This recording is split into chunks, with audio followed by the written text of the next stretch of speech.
Mais uma vez, com muita alegria, na janela da Paulista, os doutores Monira Calas e Marcelo Pedreira juntos, não é bacana? Então, e a gente vai falar sobre um assunto interessantíssimo, que nunca pensei que acontecesse com crianças, o tal do bruxismo. Sabe esse negócio de apertar os dentes quando dorme ou até mesmo durante o dia também, né? E acontece com criança também, doutora? Sim, o bruxismo é muito comum em crianças, que é o ranger dos dentes, né, geralmente noturno. As mães identificam quando ouvem e ficam extremamente preocupadas com aquele barulho e vêm até o consultório procurando uma solução.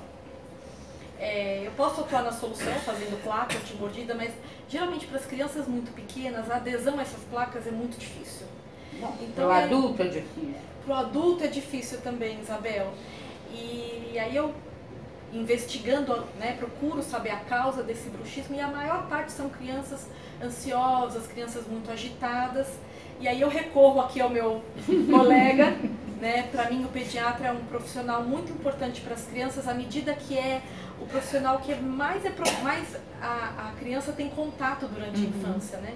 Então é um profissional que mais pode identificar e atuar nessas causas não tão comuns, né? São hábitos parafuncionais que a gente chama. E o que o pediatra pode fazer sobre isso, doutor?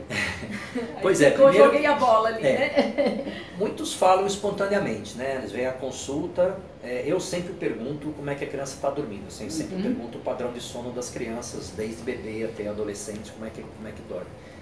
E aí vem a queixa, né? Range os dentes, está rangindo demais os dentes, né?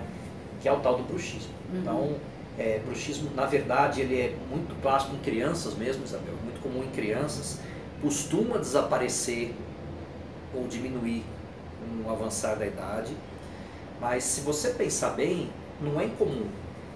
Tem estatísticas que mostram, em média, uns 15% das crianças podem ter bruxismo. É muito! Porque às vezes ou os pais não dormem com a criança no quarto, ou tem um sono profundo, e acabam, porque é difícil dizer o seguinte, né? Como é que eu sei que eu tenho bruxismo? Alguém precisa ter me contado.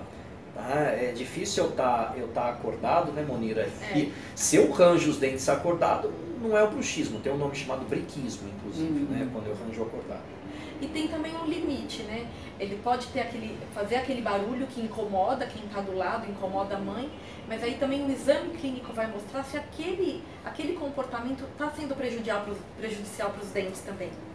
Porque quando ele é muito intenso, ele começa a desgastar demais os dentes, ou quebrar dentes, aí que a gente fica preocupado, né? Essa é a preocupação que o pediatra pode alertar. Porque quando você tem isso, você pode falar, não, tudo bem, fica tranquilo. Não fica tranquilo, né?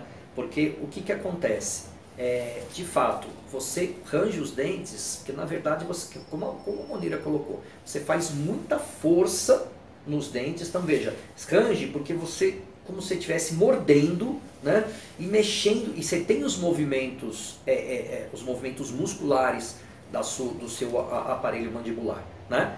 Então o que acontece? Você range, você aperta, e aí consequentemente tudo que você aperta, você vai acabar, e você movimenta um dente em cima do outro, você desgasta, né? Você desgasta o esmalte, e isso não é, o problema não é só o dente, o problema é que você pode ter dor de cabeça, você pode ter problemas na articulação temporomandibular, na famosa ATM.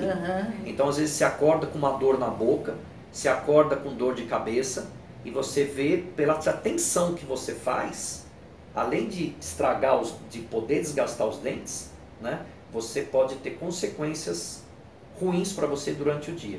Mas você não me respondeu, doutor, o que o pediatra faz? Pediatra, a primeira coisa que eu faço é ver se realmente é o ranger dos dentes, em que intensidade isso acontece, né? E aí eu converso com a mãe. Acho que aí é que é o difícil, sabe? Aí que está a arte do examinar e do investigar e da anamnese. O limite entre o ranger, que é natural, né, que vai acontecer, porque a criança também, os dentes estão nascendo, ela começa a ter força na boca, né, e quando a criança está trocando a dentição de leite para permanente, nascem os dentes permanentes, então ela também tende a ranger para também acostumar, para essa mandíbula estar investigando, tá curiosa para saber quais movimentos consegue fazer. Até aí tem um limite natural, mas aí é o limite que vai para o Marcelo, quando já a gente vê a causa, que é uma ansiedade muito extrema. O que a gente sempre conversa é isso. Eu começo a explicar para a mãe por que o filho dela tem bruxismo, né? Primeiro, tem um fator congênito, tá? Ou hereditário, né? Muitas vezes tem isso, quer dizer, já teve isso, seu filho tem essa característica, ok, pode melhorar. E a intensidade que isso acontece e se por acaso a criança está passando por algum motivo de estresse ou ansiedade. Não é a causa determinada, falar, não, só tem bruxismo quem é ansioso, não é isso, mas a gente sabe que piora. Então, inclusive na pandemia, se você olhar bem, você vê um aumento da ansiedade durante o sono e do bruxismo. As pessoas têm reclamado mais bruxismo. Não é um estudo isso, eu não fiz o estudo, mas eu notei isso. Monira também pode ter percebido.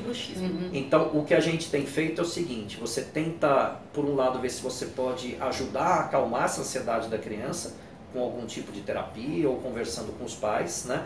Mas eu acabo sempre, como os casos, quando os pais trazem para nós são mais intensos, eu acabo sempre encaminhando ao dentista para poder ver exatamente isso. Você precisa ver, para ver o grau de desgaste de toda essa parte de dente, de mandíbula, que isso pode estar acontecendo. O que você vai fazer? Você não vai colocar uma placa num bebê, também bebê não vai ter bruxismo, né? Mas numa criança que já tem a dentição formada, a primeira dentição, né? E que pode aguentar eventualmente uma placa de oclusão, né? uma placa de oclusão, pode ajudar. Essa placa, a Monira pode dizer, mas ela evitaria os movimentos mais rígidos, mais bruscos da mandíbula, né? E evitaria o desgaste precoce dos dentes. Mas não vai tratar a causa? Por exemplo, qual é a causa? Esse que é o problema. Qual é a causa? Não está definido exatamente qual é a causa. O que a gente sabe é que um dos motivos pode ser uma ansiedade, né? E um estresse. E aí que o pediatra pode entrar e tentar ver o que está acontecendo com essa criança que esteja levando ela a exacerbar esse bruxismo. Na verdade, eu achei assim, a sua pergunta, a insistência no motivo causa, isso é o que os pacientes sempre procuram, né? A gente precisa dar um nome, né? A gente precisa dar causa e aí, consequentemente, o tratamento. Acho que tem muito também de testar, né? De titular. Tá bom, se a mãe vem com a queixa de ansiedade, então, por que essa ansiedade? É uma investigação mesmo durante a consulta. Às vezes pais se separando, um amiguinho na escola que bate, uma chegada de um irmão mais novo, né? Então, a ansiedade, a criança trazendo a ansiedade para dentro da boca. Então, isso que acho que é o papel dos dois profissionais, né? Titularem, né? Mãe, você acha que é isso? Olha, pode ser? Olha, a gente pode testar, então vamos, né? Dentro da pediatria é considerada como um distúrbio dos movimentos durante o sono. É um distúrbio definido, bruxismo, né? A gente tem. E, mais uma vez, o que a gente pode fazer para tentar ver a qualidade do sono da criança, né? E o nível de estresse que essa criança está passando. E explicar que a gente tenta tratar a causa, mas precisa controlar as consequências também. Aí, nas consequências, entra a Monira, entra a equipe de dentistas. Marcelo falou de sono, né? Uma coisa que eu converso bastante com as mães é de fazerem higiene do sono, porque hoje, com os tablets, né, com os celulares, então as crianças assistem aqueles desenhos barulhentos, aqueles desenhos que são agitados, e elas dormem com esses tablets, né? Então, tudo isso, Isabel, pode alterar a sua, que a gente chama de higiene do sono, pode alterar a dinâmica do sono. E o bruxismo é uma alteração do que acontece durante o sono, né? E a gente tenta ver por que isso pode acontecer. Mas, mais uma vez, não é um número pequeno, não. De 5% a 20%, em torno de 15% das crianças podem ter. E a gente vê muito isso, está vindo muito no consultório. Então, a recomendação para fazer essa higiene do sono, qual seria? Tirar o tablet, tirar essas coisas mais estressantes e voltar para o velho livro de histórias para a criança dormir. A gente já conversou sobre isso, né? Mas essa é exatamente a recomendação. Então, o ideal, né, é que pelo menos 1 hora antes de você ir para a cama, de tentar pegar no sono, você não tenha contato com TV, com luminosidade forte, com tablet, você relaxe, né, para que a luz possa gradativamente ficar mais baixa, você fecha os olhos a gente precisa naturalmente do escuro para poder dormir, para produção e liberação de melatonina, a gente sabe disso, né? Então, se eu tenho aquela tela na minha cara, com o palmo do meu nariz, né? E eu falo, hora de dormir, eu apago a luz. Você pode ver, às vezes a gente vai ver um filme na televisão, um filme de ação, né? E aí você fala, Nelson, eu preciso dormir cedo. A gente faz isso às vezes, né?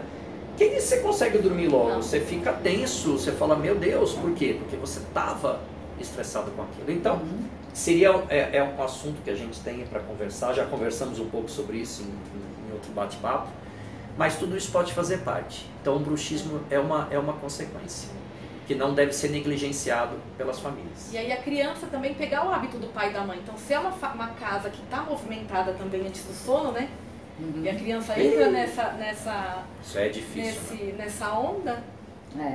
O pai não quer que mexa no celular, mas os pais estão o tempo inteiro e à noite E na não cama no adianta, celular. né? Porque a criança imita. Imita. E o que Se você faz, eu quero fazer. Então, Mas cuidado isso. com o que você faz, né? Né? Tá vendo? A gente É puxa um assunto, puxa o outro e olha como as coisas se imbricam, né?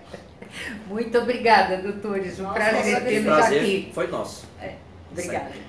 Você quer fazer mais Gente, uma? adorei fazer essas parcerias aí. Vamos fazer sempre. Mas a gente faz mais depois.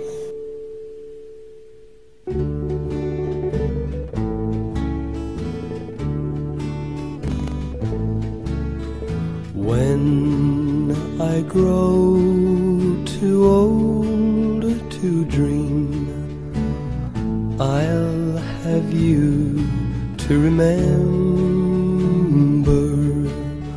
When I grow too old to dream, your love will live